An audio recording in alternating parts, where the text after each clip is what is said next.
Gold trusted gold buyers తాకట్టులో ఉన్న బంగారాన్ని విడిపించి ఈ రోజు ఉన్న మార్కెట్ ధరకే కొనబడును. మరిన్ని వివరాలకు సంప్రదించండి 77710720.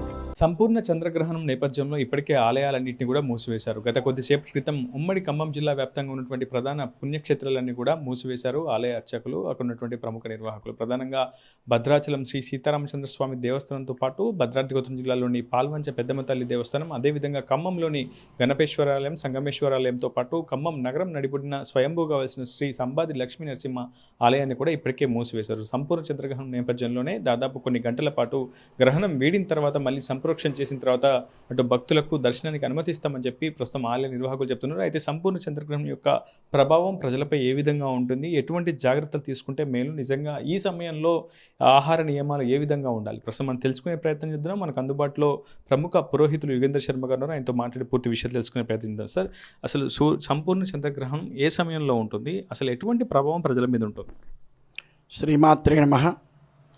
ఈరోజు ఈ సంవత్సరంలో ఈరోజు సంపూర్ణ చంద్రగ్రహణం ఈరోజు రాత్రి 9:56 ప్రారంభమై అట్లాగే 1:26 వరకు సంపూర్ణ చంద్రగ్రహణం మన భారతదేశంలో సంపూర్ణంగా కనిపిస్తుంది. ఈ గ్రహణం ఈ సంవత్సరం రాహుగ్రస్తంగా చంద్రగ్రహణం సంభవిస్తున్న వేళ అత్యంత బలమైన చంద్రగ్రహణం కాబట్టి ఈ చంద్రగ్రహణం శతభిష నక్షత్రం చివరి నుండి పూర్వాభాద్ర నక్షత్రం ప్రారంభం వరకు ఈ చంద్రగ్రహణం ఏర్పడటం వల్ల ఈ శతభిష నక్షత్రం కుంభరాశి వాళ్ళు, అట్లాగే పూర్వాభాద్ర నక్షత్రం 4వ పాదం మీనరాశిలోకి వస్తుంది కాబట్టి మీనరాశి వాళ్ళకి ఈ గ్రహణ ప్రభావం ఉంటుంది. కాబట్టి ఈ గ్రహణ సమయంలో ఆ 2 నక్షత్రాల వారు ఈ గ్రహణాన్ని చూడకుండా ఆ గ్రహణాన్ని చాలా జాగ్రత్తగా గ్రహణ సమయంలో ఉండి అట్లాగే ఆహార నియమాలు పాటించి, ప్రతి ఒక్కళ్ళు ఆహార నియమాలు పాటించాలి. గ్రహణం అనేసరికి ఈ గ్రహణ సమయానికి ప్రారంభానికి 6 గంటల ముందు, అంటే గ్రహణానికి మన శరీరంలో ఏమీ లేకుండా పదార్థాలు అనేవి చూసుకుంటూ 6 గంటల ముందు వరకు ఈ పరిపూర్ణంగా ఈ భోజనం చేసేవాళ్ళు, టిఫిన్ చేసేవాళ్ళు పూర్తి చేసుకొని ఆ గ్రహణ సమయాన్ని ఎవరికున్న అనుష్ఠానం వారు ఆ అనుష్ఠానాన్ని నిర్వహించుకుంటూ మంత్రజపాలు, అట్లాగే మనకు ఏదైతే అనుష్ఠానాలు ఉంటాయో ఆ అనుష్ఠానాలు మామూలు సమయం కన్నా ఈ గ్రహణ సమయంలో చేస్తే 100 రెట్ల ఫలితం అధికంగా వస్తుంది. కాబట్టి ఆ గ్రహణ సమయంలో సద్వినియోగం చేసుకొని ఆయా దేవతల అనుగ్రహాన్ని పొంది మిగతా వారందరూ కూడా భగవన్నామాన్ని చేస్తే ఇంకా విశేషం, వారి యొక్క ఈతిబాధలన్నీ నశిస్తాయి. అట్లాగే గ్రహణానికి ఆరంభం ముందు, అట్లాగే గ్రహణం ప్రారంభమైన తర్వాత స్నానాదులు నిర్వహించి ఆ గ్రహణ సమయంలో భగవతారాధన ఏది చేసుకున్నా కూడా దానికి 100 రెట్ల ఫలితం వస్తుంది.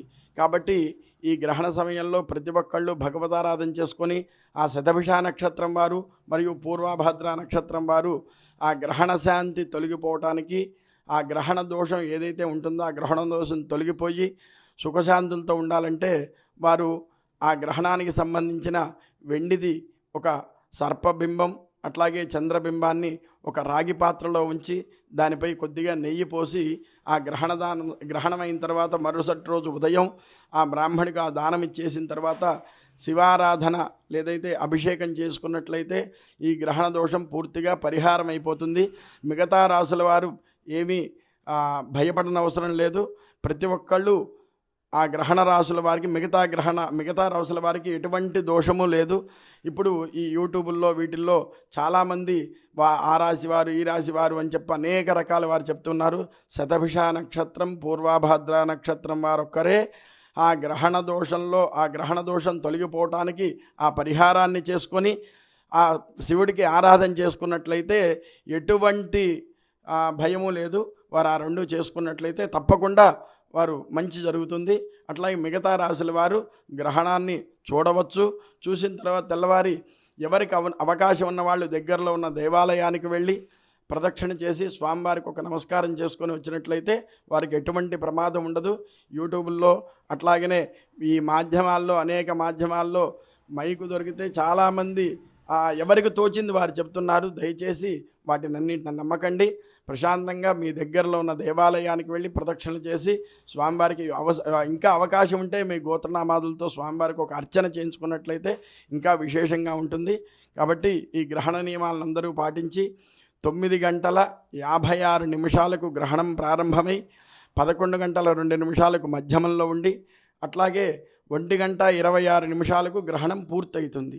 ఈ గ్రహణం పూర్తి కాగానే యథావిధిగా ఇళ్ళు శుభ్రం చేసుకొని మళ్ళీ దేవతలందరినీ కూడా కడుక్కొని శుభ్రం చేసుకొని అలాగే దేవాలయాలు కూడా ఆ సమయంలో గ్రహణం అయిపోగానే దేవాలయాలన్నీ శుభ్రం చేసి ఆ విగ్రహాలకు మళ్ళీ అభిషేకాదులు నిర్వహించి పూర్తిగా సంప్రోక్షణ చేసిన తర్వాత యథావిధిగా ఉదయం 6 గంటల వరకు మళ్ళీ దేవాలయాలన్నీ తెరుచుకుంటాయి. ఆ దేవాలయాలకు వచ్చి మీ యొక్క నిత్య కర్మలన్నీ విధిగా చేసుకోవచ్చును. సాధారణంగా మనం పాక్షిక గ్రహణాలు చూస్తుంటాం, సంపూర్ణ గ్రహణాలు చూస్తుంటాం. పాక్షిక చంద్రగ్రహణం వచ్చినప్పుడు ఎటువంటి ప్రభావం ఉంటుంది, సంపూర్ణ చంద్రగ్రహణం వచ్చినప్పుడు ఎటువంటి ప్రభావం ఉంటుంది, సంపూర్ణ చంద్రగ్రహణంలో ఎక్కువగా ప్రజలపై ఎటువంటి ప్రభావం ఉంటుంది? ప్రధానంగా ఇటువంటి సమయంలో గ్రహణ సమయంలో ఏ దేవుణ్ణి ఏ భగవంతుని స్థితిస్తే సత్ఫలితం ఉంటుంది?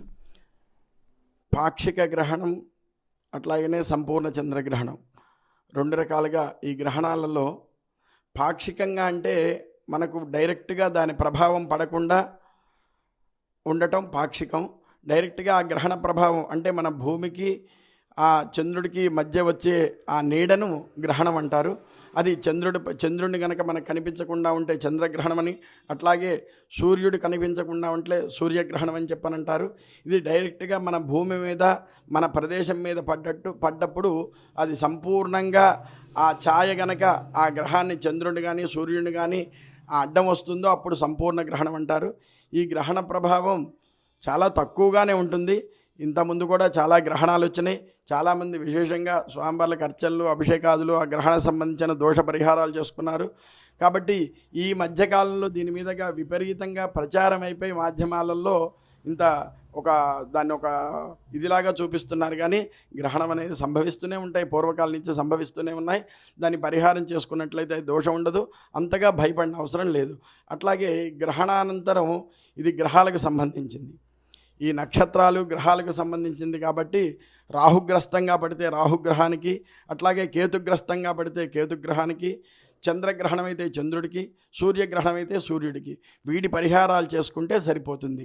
మిగతా మన దగ్గరలో ఉన్న ఏ దేవాలయమైనా మనకు నమ్మకం ఉన్న ఏ దేవుడి దగ్గరికైనా మనం వెళ్ళి ఆ గ్రహాలకు పరిహారం చేసుకొని ఆ దేవుడికి ఒక అర్చన చేసుకున్నట్లయితే సంపూర్ణంగా మనశ్శాంతిగా ఉంటుంది. గ్రహణం సందర్భంగా దేశవ్యాప్తంగా ఉన్నటువంటి అన్ని ప్రధాన ఆలయాలన్నింటినీ కూడా మూసివేస్తున్నారు, భక్తులకు దర్శనాలు కూడా నిలిపివేస్తున్నారు. కానీ శ్రీకాళహస్తి ఆలయాన్ని మాత్రం గ్రహణానికి అతీతంగా తెరిచే ఉంచుతామని చెప్పి అక్కడ ఉన్నటువంటి ఆలయ అర్చకులు చెప్తున్నారు. ఎందుకు శ్రీకాళహస్తి ఆలయానికి ఉన్నటువంటి ఆ ప్రత్యేకత మాత్రం ఏంటి స్వామి?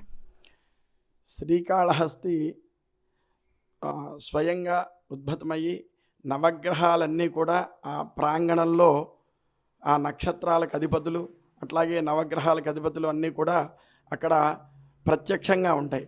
కాబట్టి ఆ గ్రహణ సమయంలో ఆ నవగ్రహాలు నక్షత్రాలు మనకు ఏదైతే సూర్యుడు చంద్రుడు ఇవన్నీ కూడా అక్కడ ప్రత్యక్షంగా ఉద్భవించి ఉండటం వల్ల వాటి యొక్క యంత్రాదులు మనం శ్రీకాళహస్తి వెళ్ళినట్లయితే పైన స్లాబ్లో చూస్తే మనకు కనిపిస్తుంది. ఆ గ్రహకూటములు దానికి సంబంధించినవన్నీ ఉంటాయి. ఆ యంత్రాలు అవి అక్కడ ప్రత్యక్షంగా ఉండటం వల్ల ఆ దోషం అనేది ఆ దేవాలయాలకు రాదు. ఆ దేవాలయాలకు థ్యాంక్ యూ అర్చకులు స్వామి.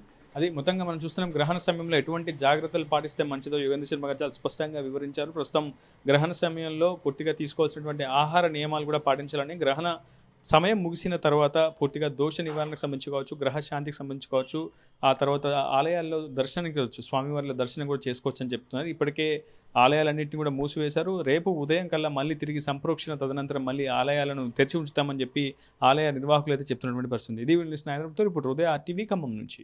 తెలుగులో న్యూస్ కి ఫాస్టెస్ట్ యాప్ ఇప్పుడు టోటలీ న్యూ అవతార్లో జస్ట్ 5 seconds లో కంప్లీట్ న్యూస్. సోషల్ మీడియాలో ట్రెండ్స్ కి one stop solution. Live TV app voice search option తో ఇప్పుడే డౌన్లోడ్ చేయండి లేదా అప్డేట్ అయిపోండి. యాప్ లింక్ డిస్క్రిప్షన్ లో ఉంది.